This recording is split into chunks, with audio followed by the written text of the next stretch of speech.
हे सगळं देवाला देऊन मग काय करायचं, शरण जायचे. कसं? महोदधिका गंग रिगाले तैसे, ज्याप्रमाणे समुद्रामध्ये प्रविष्ट झालेली गंगा, त्या गंगेला जर विचारलं तू कोण, तर तिचं उत्तर मी गंगा असं येत नाही. तिचं उत्तर मी गंगा असं येईल कधी? समुद्रात प्रवेश करण्याच्या पूर्वी मी गंगा आहे, मी हिमालयात खाली, माझं कुळ गोत्र वर्ण नाम आकार हा आहे असं ती म्हणते. पण ज्यावेळेस ती समुद्रात प्रविष्ट होईल त्यावेळेस तिचं उत्तर येईल मी समुद्र आहे, मी सागर आहे. तुका म्हणे गंगा सागर सागर,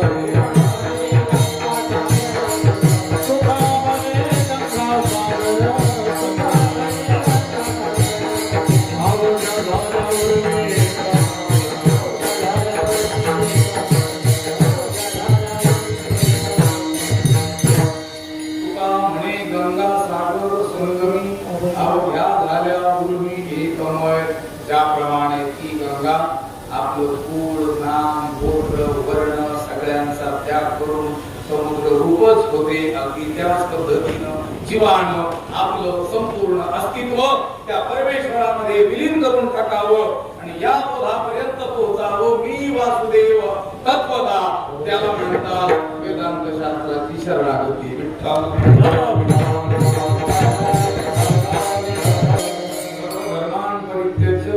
मामेकं शरणं व्रज, अहं त्वा सर्वपापेभ्यो मोक्षयिष्यामि मा शुचः. विस्ताराने ज्ञानवारिणी त्याच्यावर लिहिलेला आहे. 2 दृष्टांत ज्ञानवारिणी दिले आहे. घटाचे विनाशी गगनी गगन प्रवेशी, मद शरण येणे तैसे ऐक्य करी. सुवर्णमणी सोनया एक लोळ जैसा पाणिया, तैसा मद धनंजया शरण येतो. या 2 होव्यात 3 दृष्टांत ज्ञानवारिणी दिलेले आहेत. घट फुटला, माठ फुटला, घटभंग झाला की घटातील आकाश ना आकाशामध्ये काय होतं, विलीन होतं. हे धनंजय, हे अर्जुना, तशा रीतीने तुम्हाला शरण येईल. पाण्यावर उठलेली लाट किंवा तरंग, सोन्याचा अलंकार किंवा सोन्याचा मणी हा सोन्याहून भिन्न नसतो. पाण्याची लाट तरंग पाण्याहून भिन्न नसते. अगदी अर्जुना त्या रीतीने तुम्हाला शरण येईल असं देव सांगत बघा. आणि असं देव सांगत असताना, अर्जुनाला सांगत असताना अर्जुनही मध्ये मध्ये म्हणत होता. काय म्हणत होता? हे देवा मी तुला शरण आलेलो आहे, देवा मी तुला शरण आलेलो आहे. तर देवाला वाटतं याची शरणागती खरी ती तपासून घेऊ. लक्षात आलं? जसं त्या गंगेला विचारलं समुद्रात गेलेल्या तू कोण, तर ती काय म्हणते मी समुद्र. तसं देव म्हटले, अर्जुन म्हणतोय देवा तुला शरण आलो. आता याला जर विचारलं तू कोण, तर याचं उत्तर काय आलं पाहिजे? मी वासुदेव तत्व, किंवा तुझं मत नाही वेद शिवोहम शिवोहम असं काहीतरी उत्तर आलं पाहिजे. देवाला विचारलं तू कोण, तर तो म्हणतो स्वदेहा नाम अर्जुन परदेहा नाम स्वजन संग्रामा नाम मलिमुखा पापाचारू. स्वतःला अजून काय समजतो? अर्जुन. मी सुखी, मी दुःखी, मी जन्मणारा, मी मरणारा, मी करता, मी भोगता. देव म्हटले अरे अर्जुना, तू जर मला खरंच शरण आलेला असता तर तुझे उद्गार देवा तू आणि मी एकच आहे असे असते. फक्त तोंडाने म्हणतो देवा तुला शरण आलेलो आहे आणि स्वतःला जीव समजतोस. तुझ्या या बोलण्याचा धिक्कार असो आणि असं बोलताना तुझ्या बुद्धीला लाज वाटत नाही का?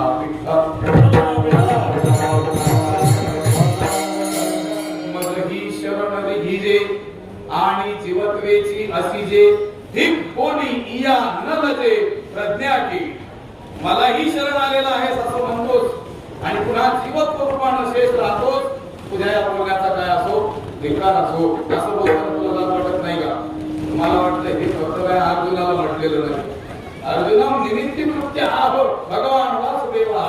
अर्जुनाची व्याधी गीता प्रकाश श्रीराम संसार एवढे थोडे घेडीने जगाचे अर्जुनाचं फक्त काय केलं? निमित्त केलं. ते सगळं आपल्यालाच बोललेले आहे.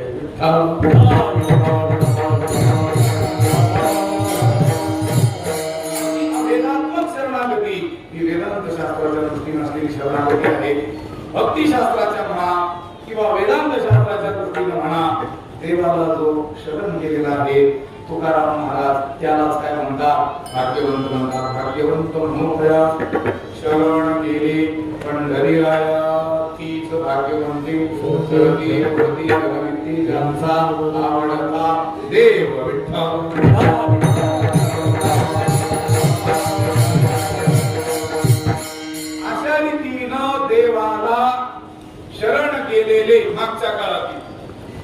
देवाला शरण गेलेले भाग्यवंत हा भवसागर तरले.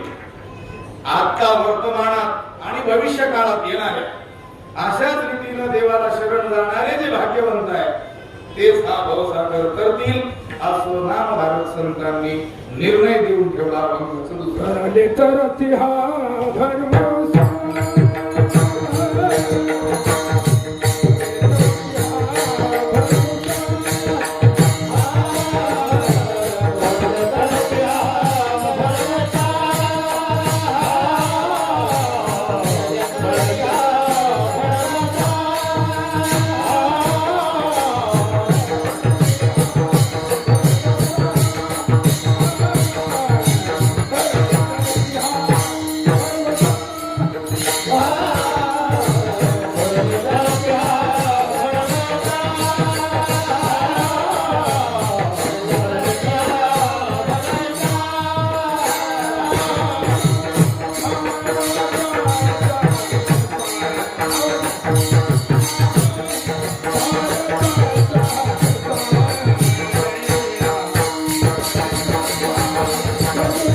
जे पंढरीनाथाला शरण गेले त्यांना तुकाराम महाराजांनी भाग्यवंत म्हटलं ही गोष्ट खरी आहे.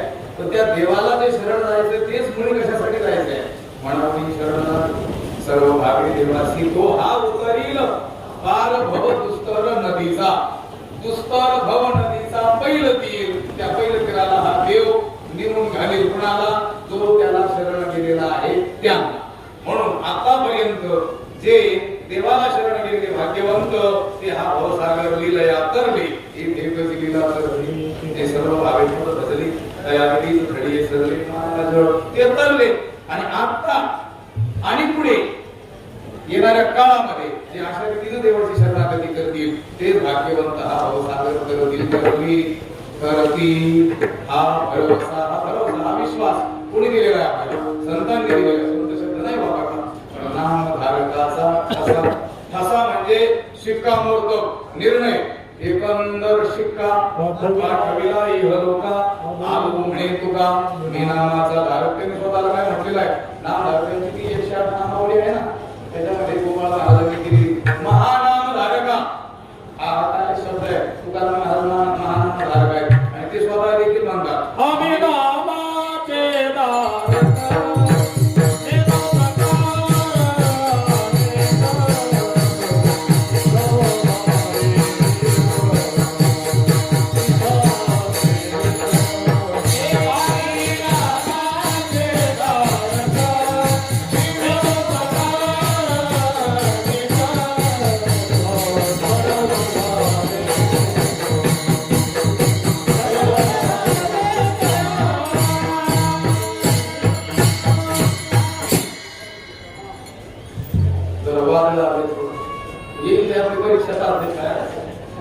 आम्ही नामाचे धारक नेणो प्रकार आणि काही प्रकार असतात घराची असतील बिचारे आम्ही ते जाणं नाही आणि आम्हाला गरज आहे.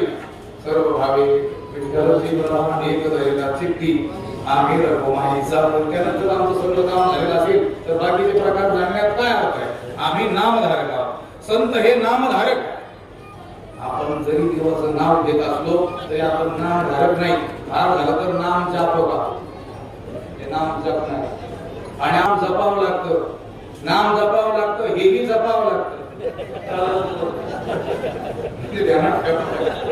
पण संत हे नाम धारक आहेत. त्यांनी नामाला किंवा भगवान नामानेच त्यांना धारण केलेलं आहे.